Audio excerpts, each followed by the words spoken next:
परम शांति बाबूजी आपका स्वागत है। और आज हम ये जानना चाहते हैं कि अनहद नाद क्या है। बहुत लोगों ने कमेंट किया है, आप बताइए। देखो, अनहद नाद का कई लोग मतलब करते ओम का नाद। ओम का नाद माना, ओम किसको कहते हैं? आ उ म। आ उ म माना ब्रह्मा विष्णु महेश।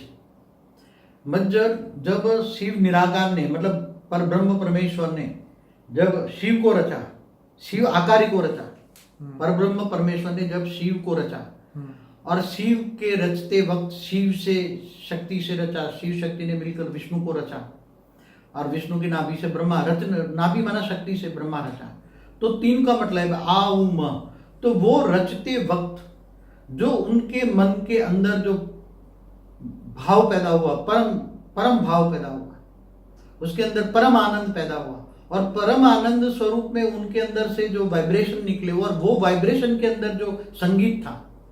हर कोई वाइब्रेशन जब आत्मा परम आनंद स्वरूप में होती तो उसके अंदर परम आनंद का संगीत निकलता है, परम आनंद का संगीत। तो जैसे किसी को आहत करते टकराते हैं तो वो आवाज निकलती है ना, जैसे मंदिर में घंटे बजाते तो आवाज करती तो टकराती है ना। तो ऐसी तरह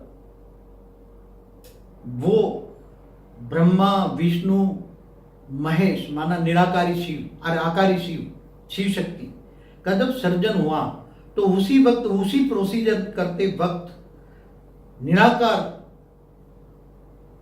पर ब्रह्म परमेश्वर स्वरूप के अंदर जो भाव पैदा हुआ है, जो उसके अंदर से जो एक आनंद स्वरूप की जो महसूसता हुई और आनंद स्वरूप के अंदर से वायुमंडल में से जो भाव पैदा हुआ है और जो वो अंदर से जो संगीत पैदा हुआ, संगीत जो पैदा, इतना संगीत था, इतना मधुर संगत था।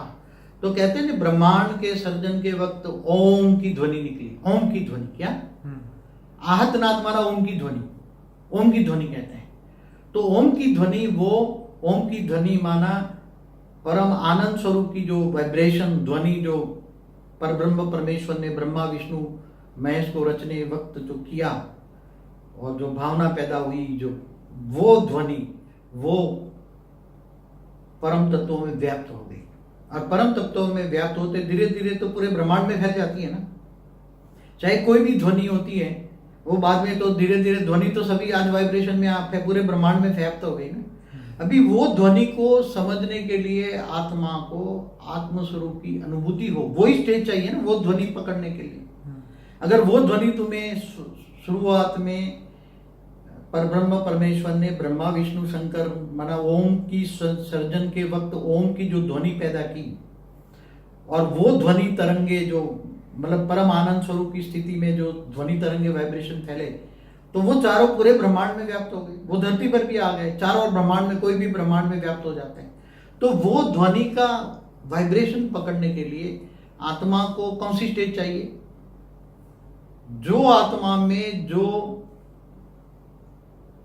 ध्वनि तरंग वक्त जो आत्मा की स्टेज थी, जो निराकार की स्टेज थी, उसी निराकार की स्टेज में आत्मा अगर एकदम निराकारी स्टेज में वो जाती है तब वो ध्वनि तरंगे पकड़ पाएगी। समझ में आए? एकदम परम शांति का वाइब्रेशन हो और परम शांति से वो ज्ञान हो कि ओम जब बना, इसलिए ओम की वैल्यू क्यों है?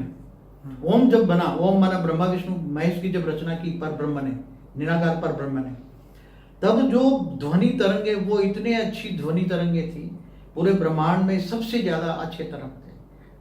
और वो ध्वनि तरंग अगर आत्म स्वरूप में स्थित होकर ऑलमाइटी अथॉरिटी से पावर ले और वो कहते हैं शिव समान हो, शिव समान बन जाए, निराकारी स्टेज में बन जाए, तो वो ध्वनि तरंगे, ओम की ध्वनि तरंगे जरूर आपको सुनाई देगा। उसके लिए बहुत कोशिश करनी पड़ेगी।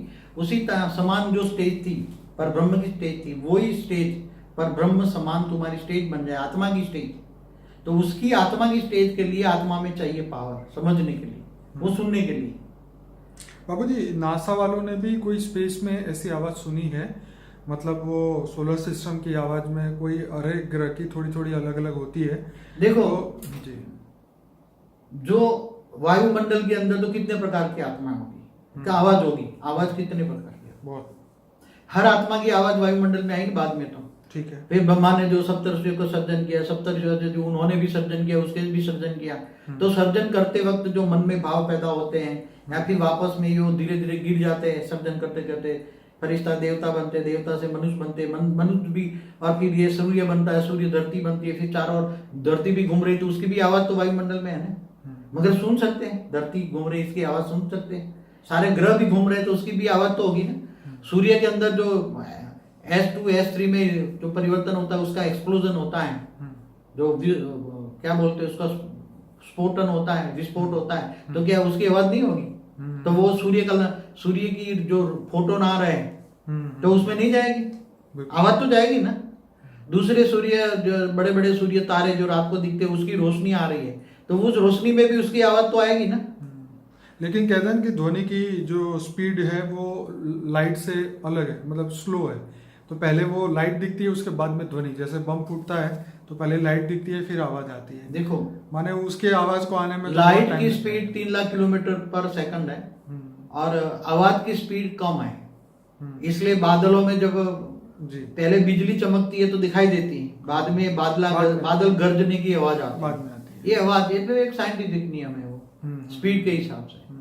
तो हर कोई हमारे धरती पर या कहीं भी पूरे ब्रह्मांड में, ये कहीं भी ऐसी तरह जब महाशिव ने भी महाविष्णु महाब्रह्मा सब पैदा किए होंगे तो वहां भी वाइब्रेशन आते होंगे।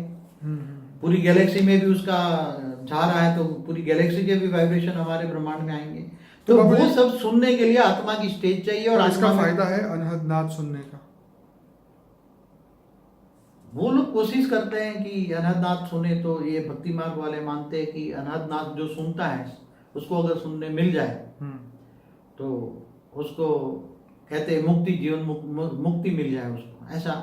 ऐसा कुछ है भक्ति मार्ग में, है कुछ, मैंने मेरे को एक्यूरेट नहीं पता है, मगर ऐसे मानते हैं कुछ, बहुत मतलब उसकी वैल्यू है। मगर वो अनहद नाद सुनने के लिए, क्योंकि आवाज तो वायुमंडल में बहुत पड़ा है, चारों ओर आवाज ही आवाज वायुमंडल में पड़ा है, तो वो स्टेज चाहिए, आत्मस्वरूप की स्टेज चाहिए, निराकारी स्टेज चाहिए। तो निराकारी स्टेज में आत्मस्वरूप की स्टेज कैसे हो? आत्मा में पावर है, आत्मा सतो प्रधान हो, उससे भी सतो प्रधान से त्रिगुणातीत हो, क्योंकि वहां टाइम तक 3 गुण नहीं थे, न सत्तो था, न रजो था, न तमो था, उससे परे की बात है। चलिए बाबूजी, बहुत बढ़िया। और मैं सभी श्रोताओं को कहूँगा अनस्पोकन ट्रूथ बाबूजी का जरूर से सुनिए, इस वीडियो को लाइक करें, शेयर करें और दुनिया तक पहुँचाएं। बहुत धन्यवाद बाबूजी। परम शांति। परम शांति।